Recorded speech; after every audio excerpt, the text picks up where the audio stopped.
22절부터 우리 25절 말씀입니다.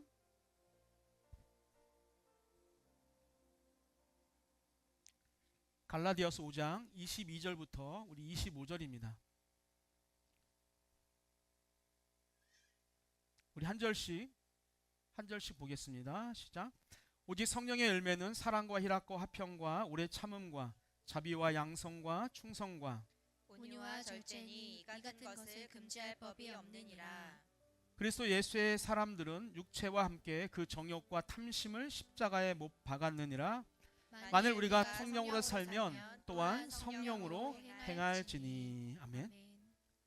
오늘 말씀을 가지고 성령의 열매 중 한 가지라도 라는 제목으로 함께 말씀을 나눕니다. 이 제목을 정하는데 굉장히 오랜 시간이 걸렸는데 왜 이렇게 정했는지 우리가 한번 말씀을 통해서 살펴보길 원합니다. 여러분, 2025년도 우리는 예수 그리스도 안에서 함께 지어져가는 교회라는 표어를 붙들고 우리 함께 달려왔습니다.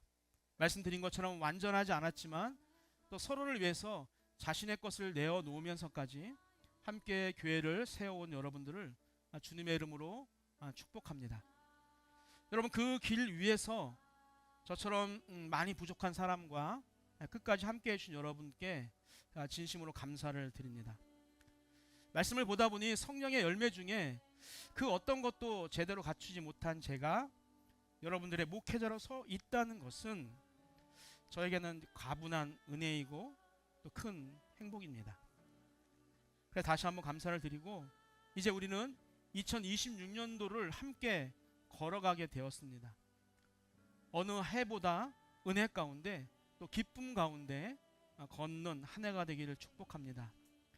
2026년도 우리 산돌교회 표어는 성령 안에서 열매 맺는 교회입니다.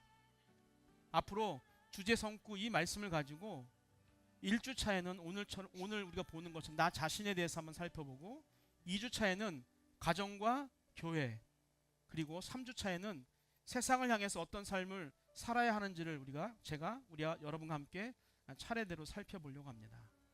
그리고 특히 2주차에는 가정 점검 리스트를 통해서 지금 우리의 가정의 모습을 또 함께 돌아보려고 합니다.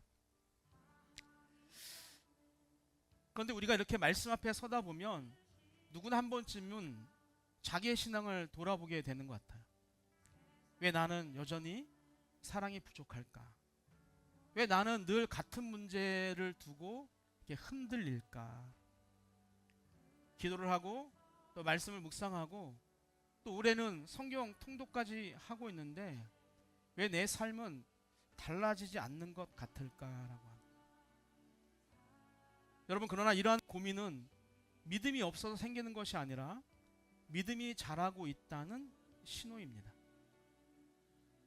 한번 곰곰이 생각해 보면 우리가 하나님 없이 살아갈 때는요, 그런 질문조차 하지 않는다는 거예요. 그냥 오늘 하루하루를 살아가는 것이 우리의 모습이었다는 거죠. 그러나 하나님 앞에 내가 또 말씀 앞에 정직하게 서기 시작하면 비로소 나의 부족함을 보게 되는 것이죠.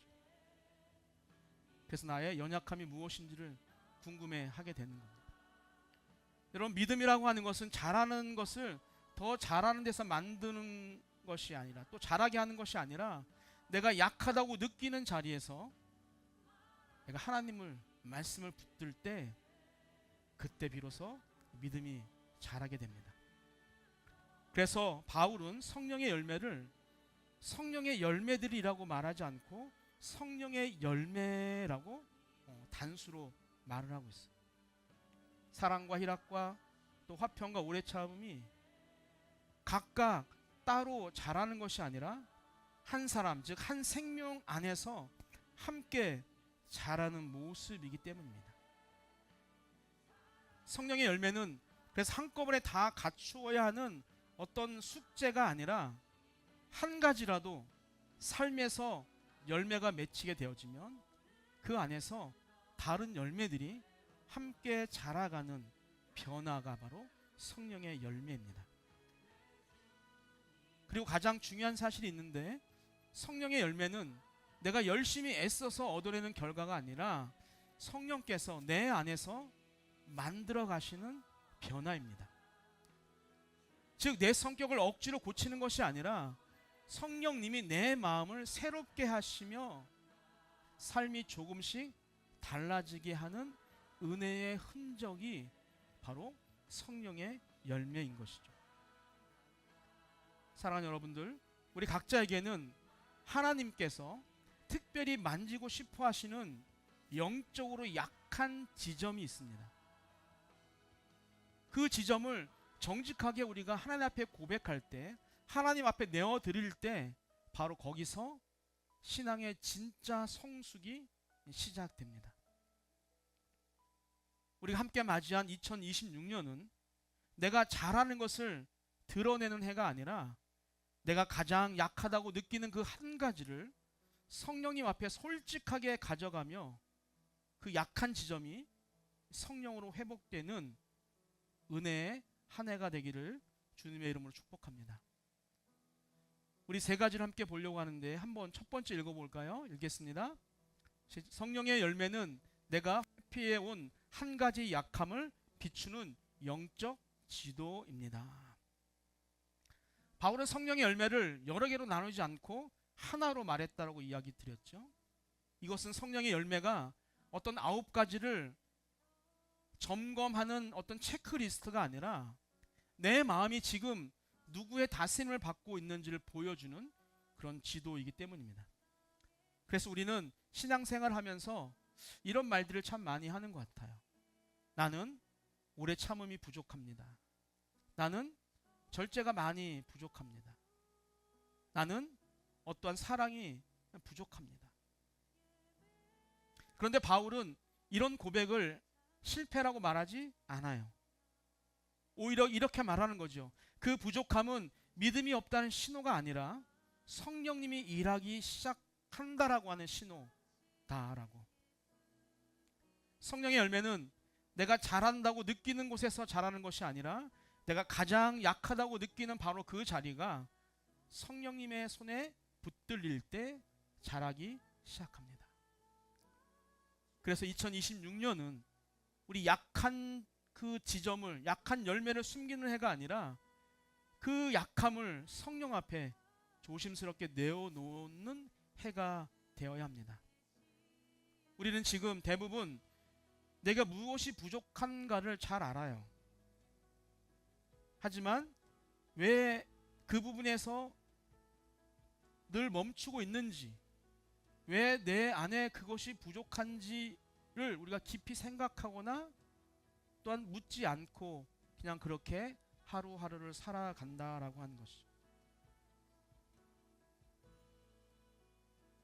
그래서 성령의 열매는 그 질문을 피하지 않게 만들고 또 내 약함을 성령님께서 일하시는 그 자리로 초대하는 거예요. 바로 그 자리에서 우리의 삶의 변화가 시작되어지고 또 신앙의 방향이 다시 잡히기 때문입니다. 오늘 함께 하신 여러분들의 약함은 무엇입니까? 그 약함을 꽁꽁 숨기지 말고 또 그 약함을 사람이 아니라 누구에게? 하나님께, 성령님께 내어놓게 되기를 주님의 이름으로 축복합니다. 그럴 때 그 약함이 강함이 되게 하실 거예요. 두 번째는 읽겠습니다. 성령의 열매는 환경이 아니라 내 마음을 바꿉니다. 우린 종종 이런 생각을 많이 하죠. 환경이 조금만 바뀌면 나아질 텐데 라고 하는, 사람이 바뀌면 신앙이 훨씬 더 쉬울 텐데 라고 하는 그런 생각을 우린 종종 합니다. 그래서 우리는 환경 탓을 많이 하죠. 그러나 이 말 속에는요, 솔직한 마음이 담겨 있어요. 그러나 동시에 우리의 신앙의 방향을 환경 쪽으로 돌려놓는 그 위험도 함께 있다는 거죠. 그러니까 우리가 처한 환경이 가짜는 아닌 거예요. 힘들고 어려워요. 그러나 우리의 초점이 그 환경에만 맞춰 있게 되어지면 우리의 신앙이 하나님을 바라보지 못하고 그 환경으로 자꾸만 매몰되게 된다는 것이죠. 하지만 성령의 열매는 환경이 좋아져서 생기는 것은 아닙니다. 성령의 열매는 상황이 힘들어도 우리의 마음이 성령님께 하나님께 붙어 있을 때 삶에서 자연스럽게 드러나는 모습인 거예요. 그래서 우리가 그런 경험들을 좀 하지 않습니까? 우리가 볼 때는 너무 힘들고 어려운 환경 속에 있는데 그 어떤 권사님이 어떤 집사님이 그런 삶 가운데서도 그 성령의 열매를 맺고 살아가는 모습을 좀 보게 돼요. 어떻게 저럴 수 있을까? 어떻게 저렇게 힘들고 어려운 상황 가운데서 그렇게 성령의 열매를 맺고 살아갈 수 있을까라고 하게 되어지는데, 그것이 바로 그분이 환경을 바라보기보다는 성령님을 더 바라보고 마음에 두고 있기 때문인 것이죠. 여러분, 환경은 우리를 도와줄 수는 있어요. 조금 편하게 살게 하고 조금 더 부유하게 살아가게 하고 조금은 걱정과 근심이 없게 살아가게 할 수 있습니다. 그러나 그 환경이 열매를 만들어 주지는 못해요. 진짜 사랑의 열매는 사랑하기 쉬운 사람 앞에서가 아니라 사랑하기 어려운 사람 앞에서 드러나는 것이죠. 가족을 사랑하고 동료를 사랑한다고 해서 내가 사랑이 많은 사람이라고 말할 수 없어요. 그러나 나와 특별한 관계가 없는 사람, 심지어 나를 힘들게 하는 사람 앞에서도 사랑을 선택할 수 있을 때, 그것이 예수님이 우리에게 말씀하시는 사랑인 거예요. 그럴 때 내 안에 정말로 사랑의 열매가 가득하다는 것이죠. 오래 참음도 마찬가지인 것 같습니다. 아무 문제가 없을 때가 아니라 나를 화나게 하는 순간에 내가 누구에게 붙어 있는지가 아주 극명하게 드러나는 거예요. 제가 참지 못하고 누구와 언쟁을 벌였던 일을 돌아보면 그렇게 많지 않아요. 제 인생에 그렇게 막 격하게 해본 것이 한 3번? 근데 그 언쟁을 내가 벌였던 일들을 돌아보면 대부분 자녀와 또 부모와 관련된 일이었어요.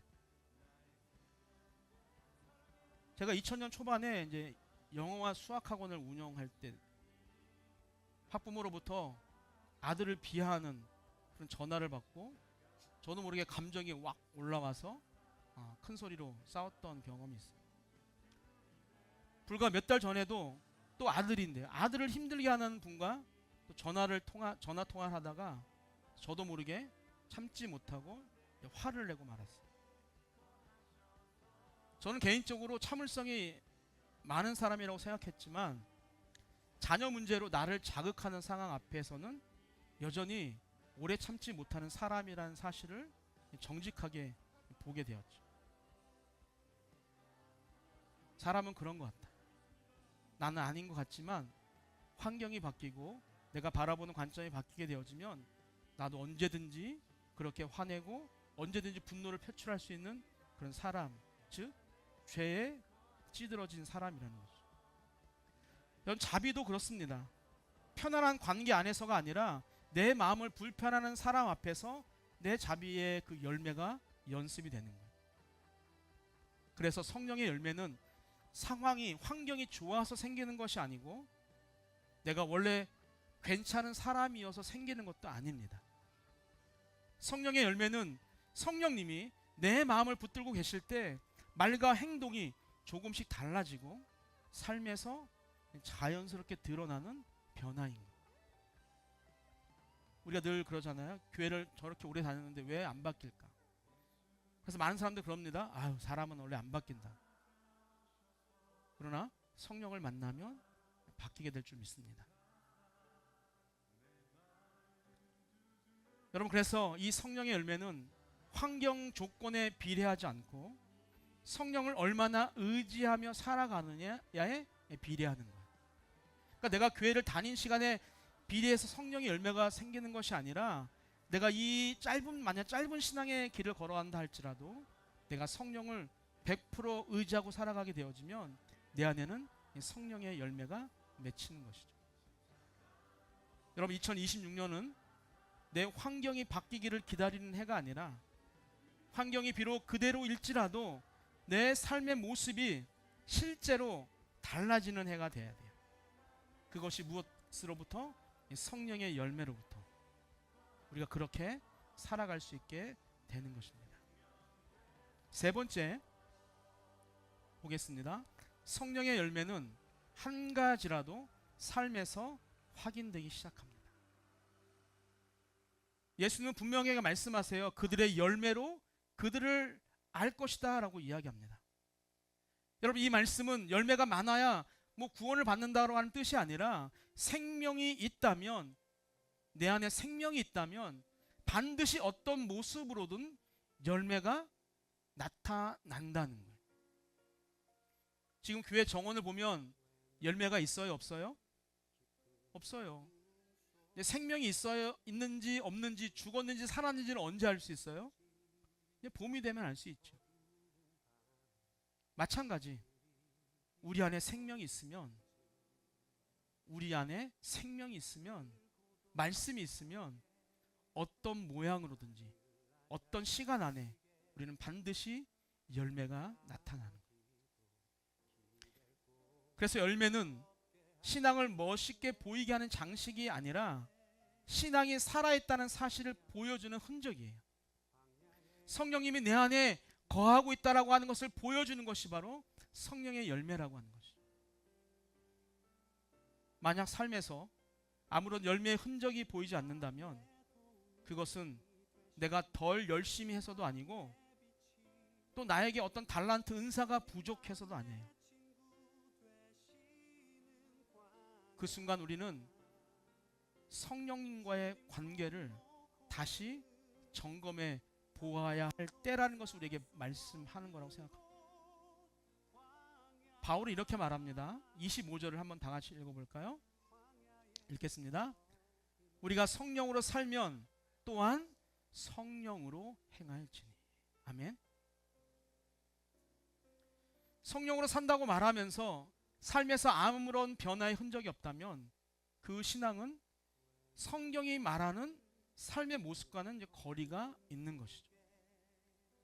왜냐하면 성령은 우리 안에 생명을 주시는 분이시고 또 말씀이 삶으로 이어지게 하는 분이시고 우리의 말과 선택이 실제로 달라지도록 인도하는 분이시기 때문입니다. 그래서 우리는 성령이 충만해서 뭔가 삶이 확 바뀌어진 사람을 보면은 뭐라고 이야기하죠? 저 사람? 아미나 뭐라고? 아미니 답을 알고 있네요. 네, 우리는 거듭났다라고 하잖아요. 그러므로 올해의 목표는 더 열심히가 아니라 더 성령을 의지하며 살아가는 거예요. 무엇인가 내 노력으로 무엇인가 쟁취하려고 하는 것이 아니라 내 모든 힘을 다 빼고 성령님을 붙드는 것이 우리의 목표가 되어야 되는 거예요.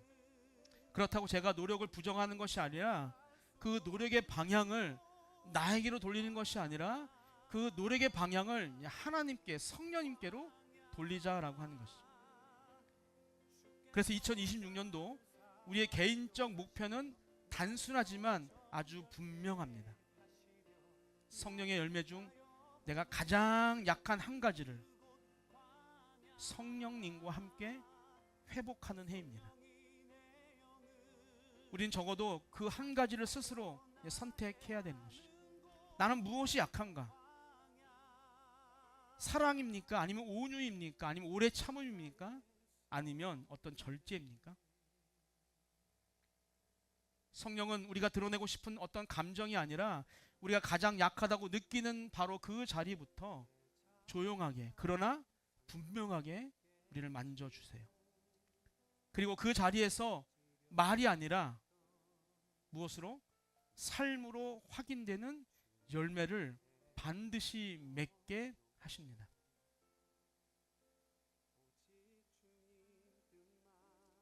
적용을 보면 성령의 열매는요, 기도만으로 저절로 만들어지지 않아요. 그렇다고 훈련만으로 억지로 만들어지는 것도 아니에요. 성령의 열매는 언제나 성령의 은혜와 우리의 순종이 만나는 자리에서 자라게 됩니다. 먼저 말씀 묵상은요, 열매가 자랄 뿌리를 내리게 합니다. 말씀이 없이 열매는 없어요. 말씀을 묵상할 때 내 마음의 방향이 바뀌고 내 감정의 흐름이 달라지고 또 내 선택의 기준이 새로워집니다. 기도는 성령께 나를 맡기는 어떤 통로와 같아요. 마치 나무에 수분이 공급되는 것과 같습니다. 수분이 공급되지 않으면 그 나무가 죽는 것처럼 기도를 통해서 성령님의 그 호흡이 전달되어지지 않으면 우리는 죽을 수밖에 없는 것이죠. 특히 내 감정을 숨기지 않고 정말 주님 앞에 솔직하게 맡기는 그 기도는 성령의 열매가 자라는데 아주 결정적인 역할을 하게 됩니다. 그리고 회개라고 하는 것은요, 우리의 굳어진 마음을요 부드럽게 풀어주는 것이죠. 딱딱해진 마음이 갈아엎어지지 않으면 열매는 오래가지 못해요. 회개는 나를 그래서 무너뜨리는 것이 아니라 성령의 생명이 자라게 하는 자리입니다. 그리고 이러한 은혜 위에서 그 반복되는 순종이 우리의 성령의 열매를 우리 삶 속에서 실제로 자라나게 하는 것이죠. 그렇다면 이 작은 순종을 오늘 어떻게 시작하면 좋을까요? 오늘 어떤 상황에서든지 여러분들이 이제 말을 하게 되어질 텐데 어떤 말이 튀어나오기 직전에 한 번만 멈추면 되는 것 같아요. 요즘은 제가 살던 세대와 요즘 사람들이 살아가는 세상은 좀 약간 다른 것 같아요. 우리 때는 뭐 그냥 예쁘다, 잘생겼다, 피곤해 보이네, 오늘 좋아 보이네 라고 하는 것이 그냥 걱정의 말이었어요. 그래서 누군가가 피곤해 보이면 피곤해 보이네 라고 하는 것이 그냥 내가 저 사람을 생각하는 마음에 사는 거였어요. 근데 요즘은 그렇지 않다고 하더라고요. 그러니까 사람에 대해 그 겉모습에 대해서 말하는 것 자체가 크나큰 신뢰인 거예요. 피곤하다, 예쁘다, 이런 보여지는 것으로 평가하는 것 자체가 지금의 시대는 그것을 용납하지 않는 거예요. 특히 남성분들은 조심하셔야 돼요. 자매님들 보면서 오늘 예뻐 보이네요, 오늘 옷이 뭐 어떻게 잘 어울립니다, 피곤해 보입니다 라고 하는 것 자체가 안 되는 거예요. 그럼 웃으실지 모르지만 저는 그런 경험을 했어요.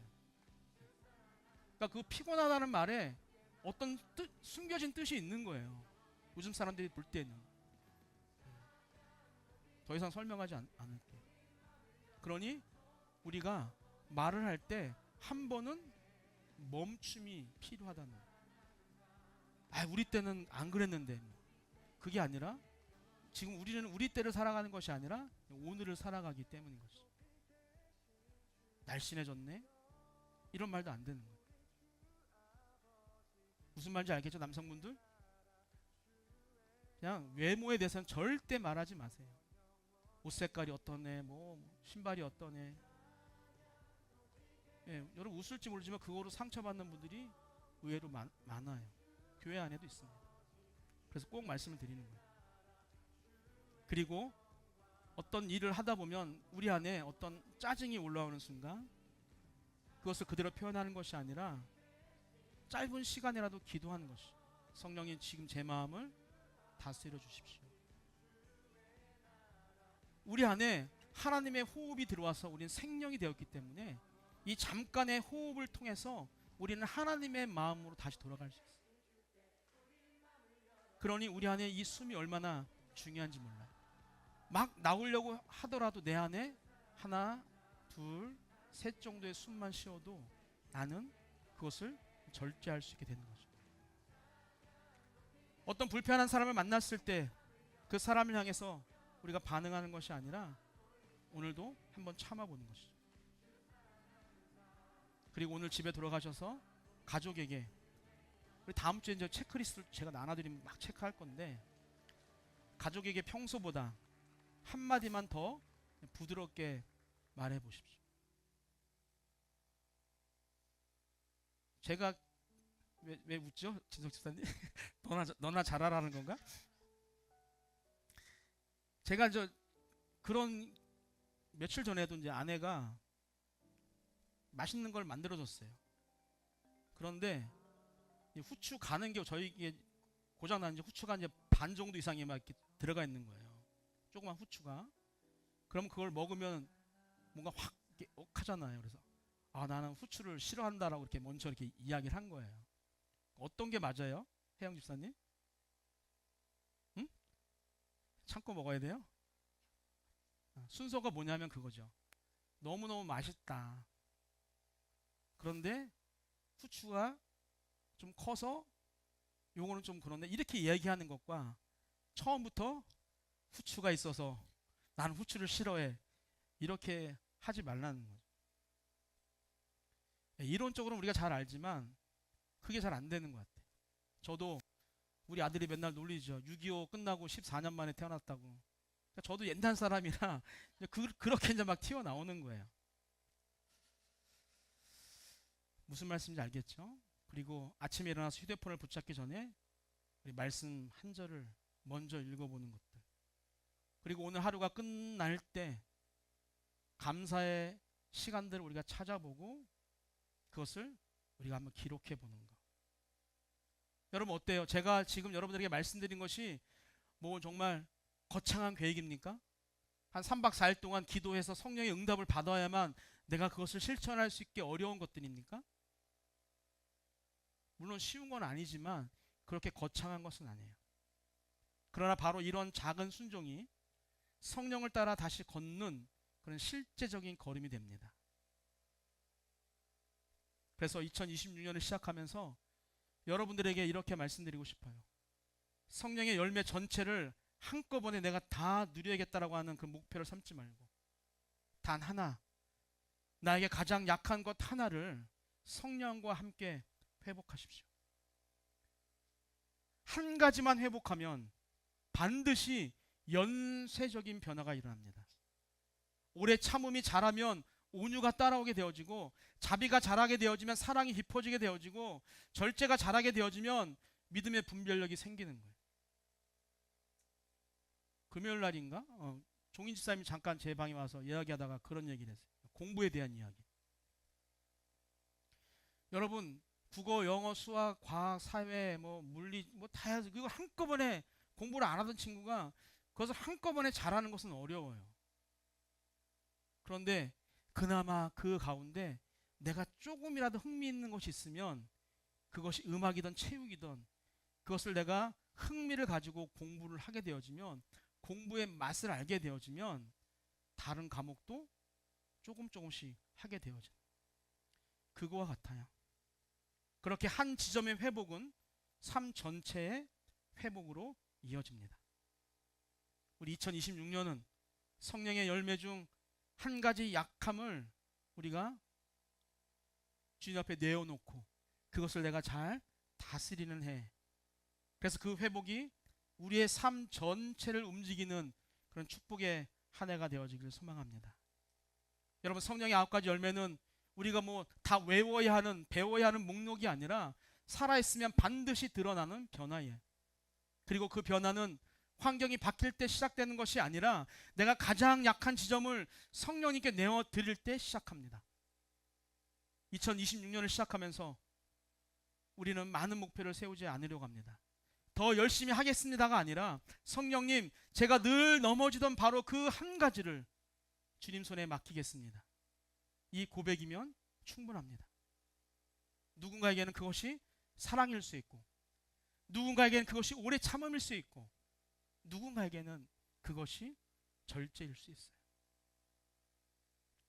성령님은 우리가 자랑하고 싶은 어떤 강점이 아니라 우리가 가장 숨기고 싶었던 그 약한 자리부터 조용하지만 분명하게 일하실 거예요. 그리고 그 자리에서 삶이 조금씩 달라지기 시작할 거예요. 여러분 2026년이 끝날 때 이 고백 하나만 남아도 우린 성공한 것 같아요. 나는 변하기 시작했다. 내가 가장 약했던 그 자리에서 성령님의 도우심을 나는 경험했다. 그 한 가지 변화가 여러분 삶의 전체를 반드시 움직이게 될 거예요. 2026년은 다시 말씀드리지만 어떤 환경의 변화가 아니라 나의 변화가 먼저 시작되는 한 해가 되었으면 좋겠어요. 그래서 성령의 열매가 삶으로 확인되는, 그 확인을 내가 몸소 경험하는 2026년도가 되기를 주님의 이름으로 축복합니다.